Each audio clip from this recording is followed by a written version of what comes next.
Wellness is a practice, not just a word. Welcome to the Synergy Podcast, where myself, Kelly Engelman, and Laurie Esarey shed light on powerful tools and topics that nourish your body. And most importantly, feed your soul.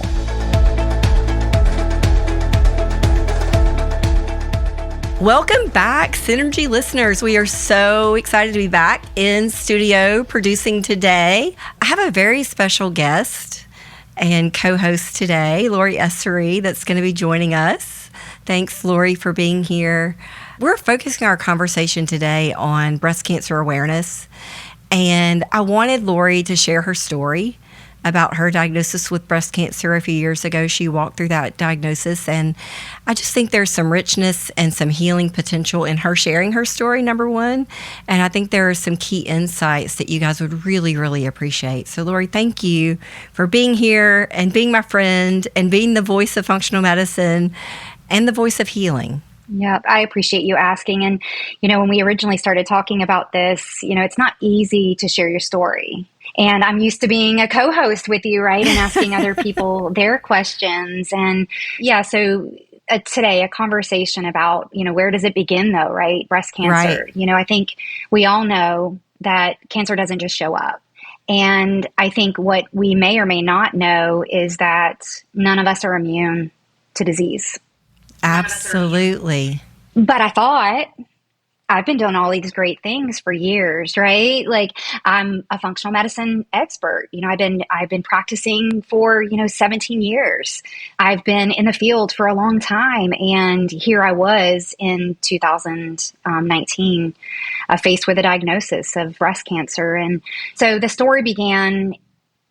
Now, in hindsight, I realize many years ago in my 20s, being diagnosed with, at the time, a lack of blood sugar control. And essentially, my body was in a state of dysfunction for many, many years before the disease state cancer arrived. But back in those early years of my life in my 20s, when blood sugar was not good, I didn't realize the connection to disease. And I think hindsight is always 2020. We know so much more today than we knew then. But going back, that is where the story began. It's a story that when faced with the diagnosis in 2019, I think the questions that anyone would ask were no different that I asked myself, that probably anyone else asks, is why and how? Right. Why and how? How does that happen? And why? Yes. So let's go back to the story, because you were obviously in the middle of your practice. Stress was a little bit higher than typical for that period of time, and you were considering doing some reconstruction surgery with breast implants. So tell us about how the realization of breast cancer even came about, because I think that's pretty miraculous too. And intuition for you was a big part of that, right? It absolutely was. So I had been really struggling with exposure to mold in my home and had gotten quite sick. And as you know, had nearly died from chronic inflammatory response syndrome. In hindsight, didn't even know, right? My body was just completely taxed and burdened. And, I was running the beach one day, which is just a profound time for me, particularly on the beach, where I can look at the ocean and the waves. It's a time of reflection for me. It's a meditation. It's a prayer time. And as I was running the beach, it was, you need a mammogram. And I'm like, what? You need a mammogram. I'm like, well, where does that even come from? Like, I just had a thermography 3 months ago. Everything's fine. I don't feel bad. You need a mammogram. And I think that part of that, the backside to that story was I was considering prior to that having my breast implants out, because I had multiple surgeries in my 20s for cysts in both of my breasts that resulted in having such a lack of breast tissue that my breast became very deformed.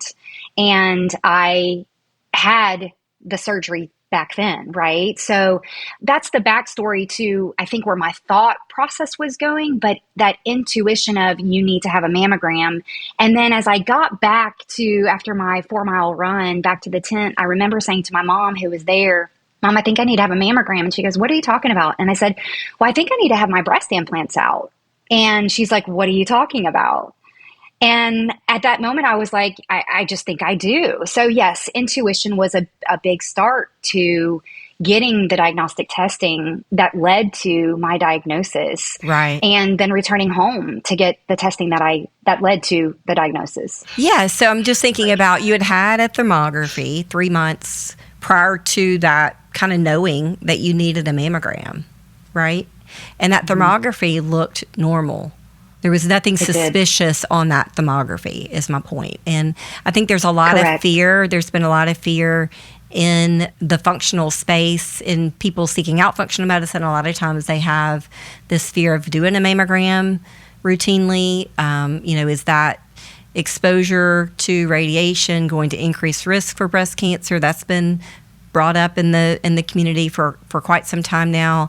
Leaning on thermography as a way of screening has been kind of the thought process in, well, if I get my thermography, if it's not suspicious, then maybe I don't need a mammogram kind of thinking, right?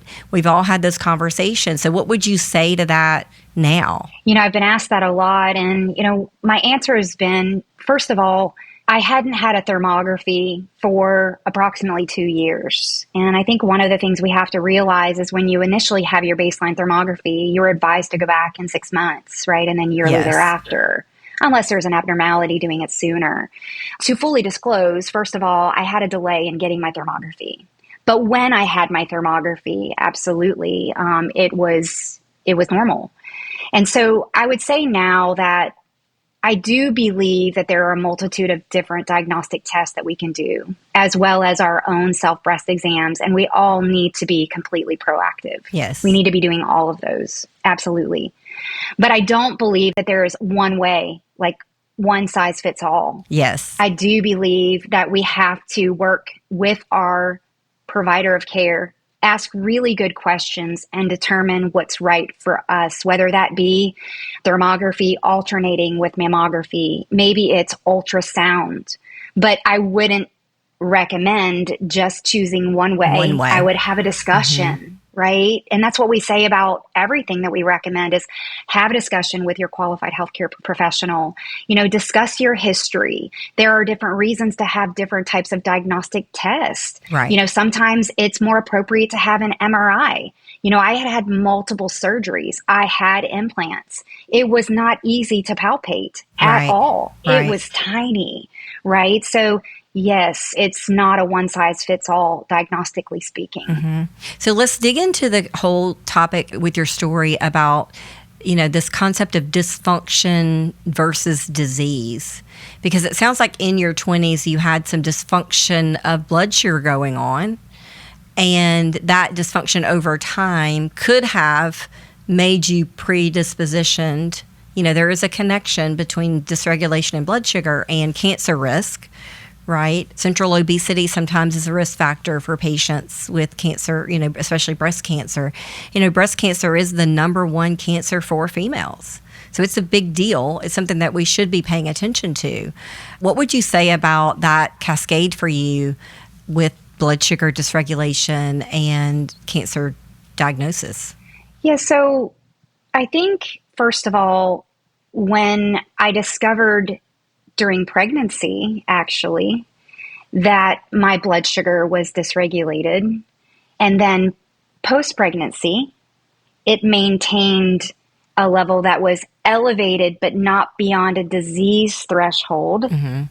I was told that it was okay, right? Just exercise, change up your food, and it'll be better. But during that time, there wasn't an exploration of what were the drivers of that condition, right? So now functional medicine root cause approach is, instead of just looking at the symptom of the blood sugar dysregulation, it's really looking at that root cause. So if we back up the story even further, in high school, there was a lot of hormone as a whole dysregulation. Hormone as a whole. Not having regular periods, having excessive menstruation, to the point of even talking about birth control use, right? And then I was on birth control pills, and I was on them for an extended period of time, and then came off of them, and then was not able to get pregnant. then had endometriosis. I mean, you hear this, right? Right. Dysfunction, dysfunction, dysfunction. And then had a laparoscopy and had surgery for endometriosis, then was able to get pregnant. And then after being able to get pregnant, had very difficult pregnancies, let's say, having gestational diabetes, ending up having elevated blood pressure, preeclampsia, C-sections, early deliveries, Right. let's go on. So yes, I think that there was an ongoing amount of dysfunction and hormonal dysregulation for a long time. Sex hormones, blood sugar hormones, likely adrenal hormones, but not past the disease threshold Right. to which someone would say, doctors would say, you have this, let's treat with this. And therefore, to me, pre and prior to my education, I did not put that connection together. And so now in hindsight, there is no doubt in my mind that, and we know this, that a lack of blood sugar control is the primary driver of inflammation. Or as we say, it's the primary driver of inflammation. And inflammation then is a primary driver of blood sugar dysregulation, and it becomes this loop, right? So Yes. that state of dysfunction, then if we stay in that chronicity of that state, we will end up with a disease state. And it could be just about anything: hypertension, high cholesterol, diabetes, osteoporosis, Parkinson's disease, neurological disease. Must we go on? But for me, my cards were breast cancer. Right. So in spite of everything that was done from the standpoint of good nutrition and those things, I think that what I didn't understand was the relationship between adrenal health and other hormones. I think your story is a very familiar story in the world that we live in today. There's oftentimes dysregulation in blood sugar, polycystic ovarian syndrome, endometriosis, dysregulation in menstrual cycles early in life.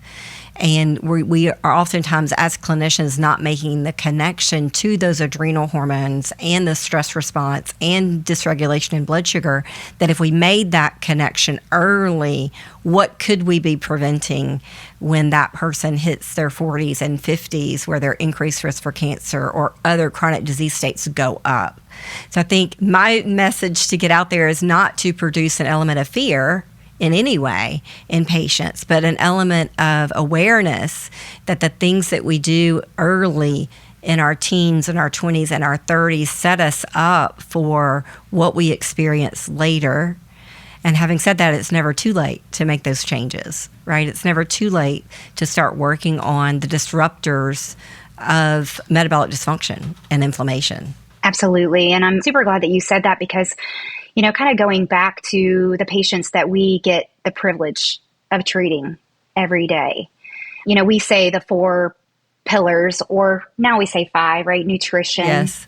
detoxification, exercise or movement of the body, hormone balance, and then mindset. Right? Mindsets, if we're talking about a chair, it's those 4 legs of the chair, and mindset's the cushion. If we couldn't sit in that chair, it wouldn't be a useful chair without mindset. Right. But that leg of hormones, I think, is so powerful because there's such interconnection that I agree that, unfortunately, in medicine, historically, we've done a very poor job at connecting the dots. And when we are young, walking through that, and I'm speaking right now to, girls who are in their teens and 20s with already having hormone dysregulation and going on the pill for excessive periods and whatever other symptomatology. And I too don't want to create fear, but I want to challenge you to ask questions. Yes. Ask the question why, and really poke at your providers of care in a way that be curious and ask, because those signs are a symptom of an underlying dysregulation that if you don't understand, if you just put patchwork on it right now at that time, which may alleviate symptoms, but that patchwork, unfortunately, can actually create a delay in you understanding what needs to be done, and then a disease state ensues that you had the ability much earlier to change. And I think that's the message more than anything, is that I want to get out there, is that I'm not regretful or sad. I'm not. It's hard. Having walked through it, it's hard. But it's a story that's powerful, and our stories change lives. And our ability to share that story, it has the power to get other people aware and maybe, just maybe, prevent. And even if it's one, it's prevention. So asking those questions, those hard questions, connecting those dots. If you don't have a provider of care that is willing to hear you and listen and connect those dots for you, have those dots connected. And the how do you do it? It's blood work. It's more advanced testing. It's not just looking at a simple CBC and a chemistry.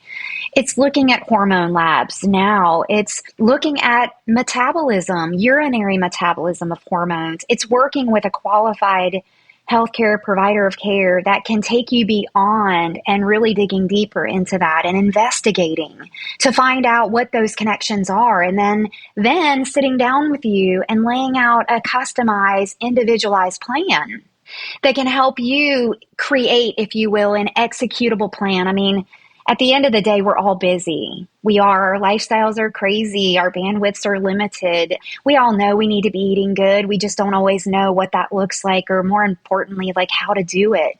But if you sit with someone after you understand and you need to make those changes, then invest in what needs to be done to get a plan that you can execute. That is something that you can do. And it's doing it in steps. I mean, there's ladders to go up for a reason, and there's rungs in those ladders, and you got to take every step, right? Every step up is another step in the right direction. And it takes each and every one of those steps to make that change. It's a critical element, is don't just connect the dots in here, but take actionable steps early to reverse the risk of disease. Again, not to make you immune, because let's be honest, let's go back to what I said initially. There is no such thing as being immune to disease. Right. I think we're so blessed today in the way that we are able to evaluate patients from a functional medicine stance.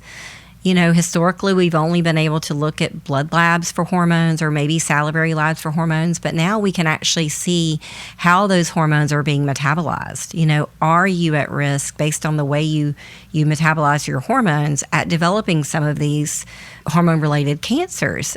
And that's part of the good news, that we can see it. And the other good news is that we can help you fix it.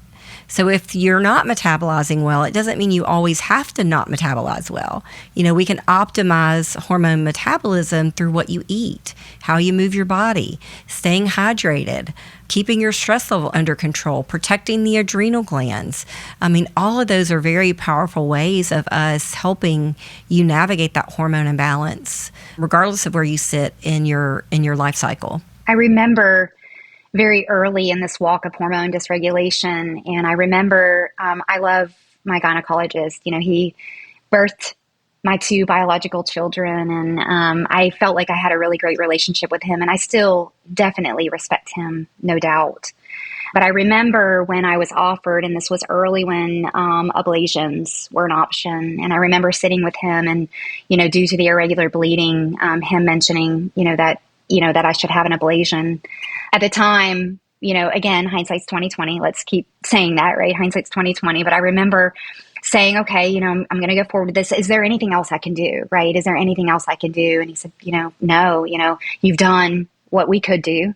And now this is really the next best step, unless you want to have a hysterectomy. Okay, I'm quite young, don't want to have a hysterectomy. So I had an ablation. And I remember going back to my visit afterwards, after the ablation, and we won't go into the story of what the recovery of the ablation was, but I just remember just a foul smell for days, and just how it made my body feel, right? And I went into him and I go, I know you're a man, right? And you're a gynecologist and a man, but I got to have an honest conversation with you. As anyone mentioned, what this procedure not only feels like, right, but what it smells like for days. I felt like I was dying, like my body was just dying.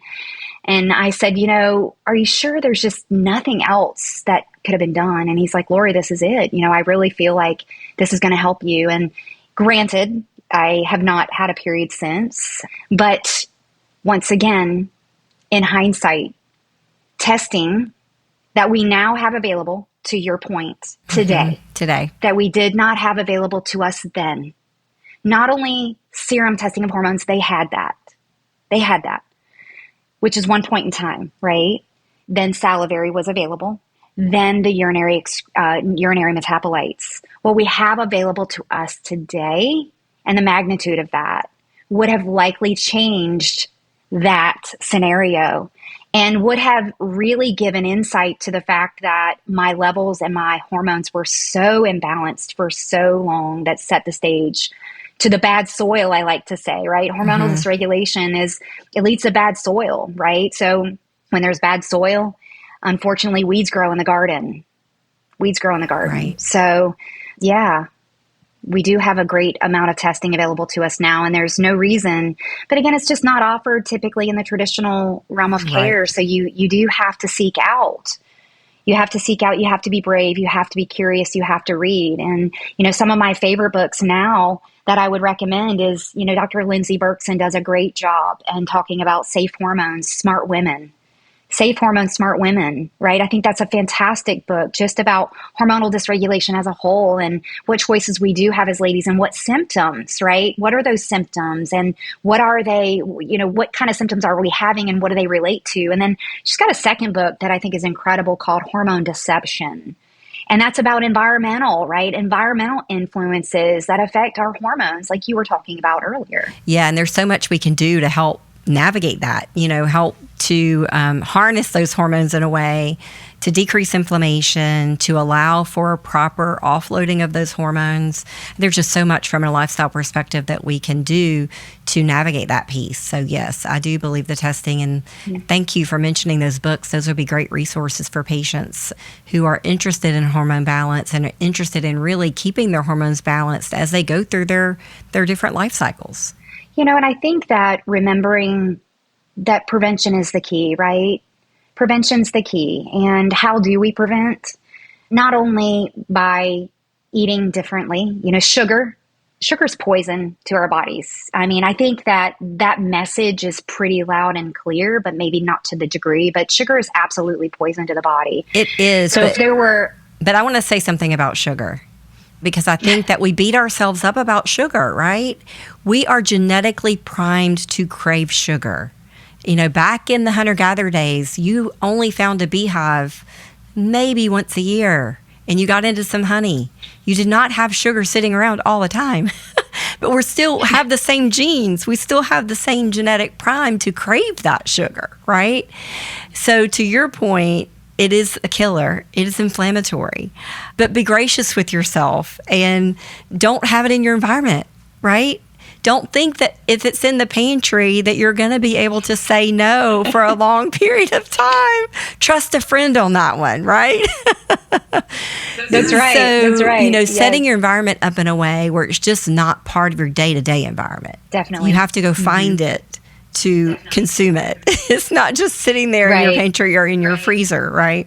You definitely have to be intentional about that. So definitely getting sugar out of the diet would be one of the first ways that I believe that you can take an active role in preventing all disease states, not just breast cancer, but we know that cancer as a whole, sugar feeds cancer. It's like adding a growth element to your abnormal cells. We all have cancer cells. I think I started out by saying that we all have cancer cells, right? So it's a matter of, are we doing things in our lifestyle and making choices to cause that to duplicate, replicate, or are we doing things and do we have countermeasures and things like antioxidants and our other lifestyle countermeasures to decrease that risk? So that's number one. I think number two, something we don't talk about enough, and it's a work in progress for me.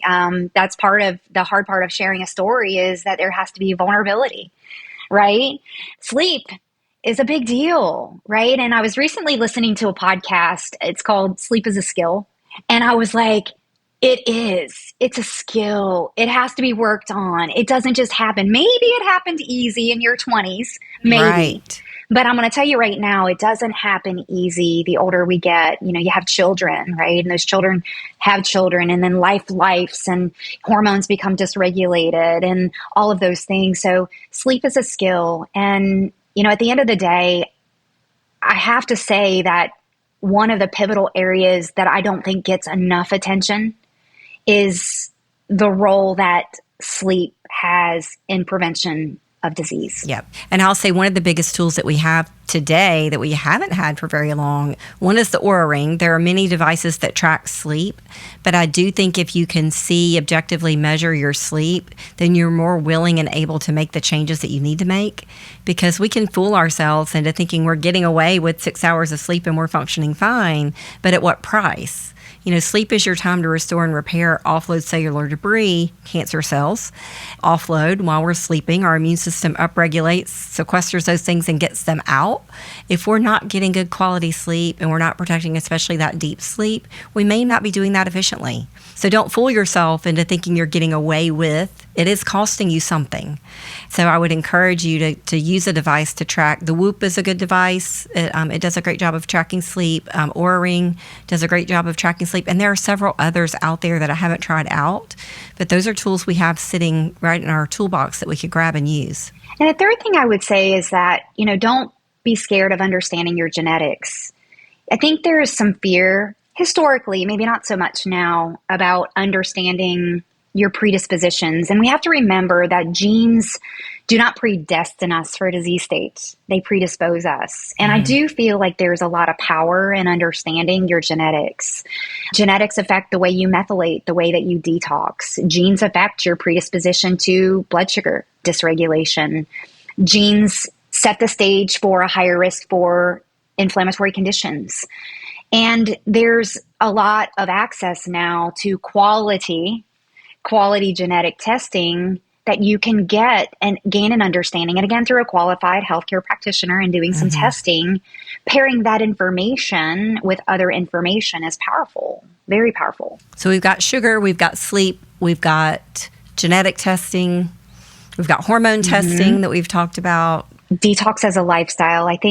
There's so much we could talk about, but detoxification as a lifestyle. I think we often talk about detoxification as an event. I'm going to detox, right? I'm going to detox for 7 or 14 days. And although those things can be very powerful and very helpful, liver cleanse is very helpful.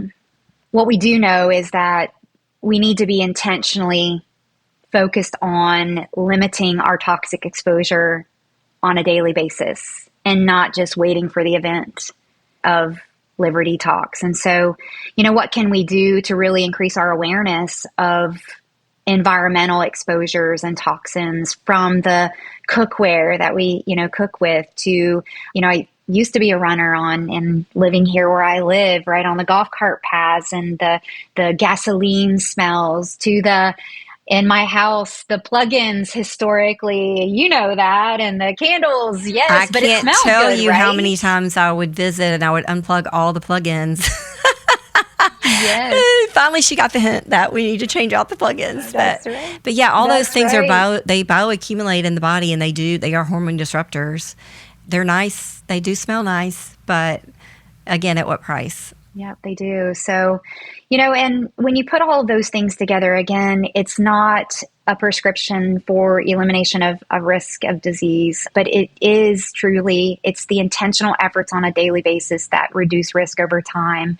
And so just recognizing there is a very significant difference between disease and dysfunction. And I just urge everybody not to wait until you are then the proud owner, or not so proud, let's say, of a disease state, that you are actively pursuing or in pursuit of health and looking for and preventing disease through what you eat, changing what you eat, what you drink, how you sleep, how you move, and how you think. And that way, I tell everyone now, not only am I thankful that God allowed that to happen in my life so that I could learn so much, I also say that period of time has really intensified the urgency for me of the need to work on things that, maybe we all can do this, to say, we'll wait on that one. That one's too hard. I'm not going to I can't do that one just yet. It's really, we have to understand that it is a process. It is something we have to work through, and it is something that we're not going to be perfect at. You know, we're going to have speed bumps in the road. We're going to have detours. We're going to have challenges, but it works. It pays. And so, you know, I really encourage everyone to take an active ownership of their health. Work hard every day to prevent. Get in the hands of or in the office of a qualified functional medicine provider, and don't wait until you have a disease, and get it checked out. Well, Laurie, thank you so much for sharing your story. Again, I know it's not easy. I mean, it puts you in a very vulnerable position, but it's so powerful. Like we heal when we tell our story. We help others heal when we tell our story. And so thank you for doing that today. You're very welcome, Kelly. Thanks so much for listening to today's episode. You can find more information about Synergy at Synergy for Life. That's SYNERGEE, 4life.com. And then Synergy Connect is our Facebook. And then please make sure to follow us on your favorite podcast app so that you make sure you get future notifications of episodes.